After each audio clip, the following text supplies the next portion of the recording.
নির্যাতন করবে আমাদেরকে জানাবেন।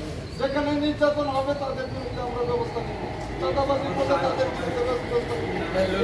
সবার নির্বাচন আমাদের করুন। অনেক নেতৃবৃন্দ, সম্মানিত আহ্বায়ক পৌর যুবদলের সহ আরও এখানে অনেক নেতৃবৃন্দ রয়েছেন। আপনার নাম বলতে অনেক সময় লাগছে। আমি আর বক্তব্য দীর্ঘায়িত করতে চাই না, বা সময় খুব সংকীর্ণ। কাঞ্চন কিছু কিছু মূল্যবান কথা কিন্তু আপনাদের সামনে জনাব আরিফুর রহমান কাঞ্চন সাহেব উপস্থাপন করেছেন। এটি আমারও কথা, দলের কথা, বর্তমান জাতীয়তাবাদী দলের জনাব তারেক রহমান সাহেব কিছু দিক নির্দেশনামূলক বক্তব্য দিয়েছেন। তার আলোকের অনেকগুলি পয়েন্ট আরিফুর রহমান সাহেব আপনাদের সামনে বলছি। যে কথাগুলি বলা হয়েছে বলে আমি আর পুনরাবৃত্তি করতে চাই। তবে শুধু তার কথার ধারাবাহিকতায়, এই কথাগুলির ধারাবাহিকতায় আমি সবাইকে শুধু সাবধান করে দিতে চাই, দলের সাথে, সাংগঠনিকের সাথে আমরা সবাই যেন সংযত থাকি।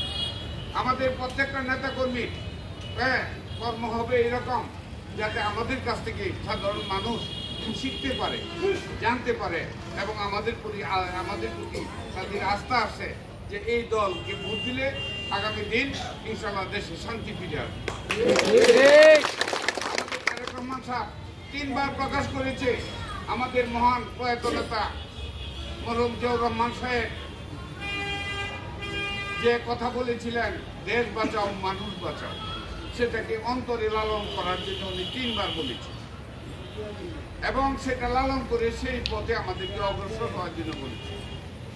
কারণ উপর থেকে নেতারা যে নির্দেশ দিবে, সেই নির্দেশগুলি আপনাদের কাছে পৌঁছিয়ে দেওয়া এটা আমাদের নৈতিক দায়িত্ব। কাঞ্চন সাহেব, আমি আমাদের পূর্ণাঙ্গ কমিটিও হয় নাই, জেলা থেকে আমাদেরকে নির্দেশ বা আমরা যত তাড়াতাড়ি পারি সেটার প্রয়োজনীয় ব্যবস্থা আমরা নিব।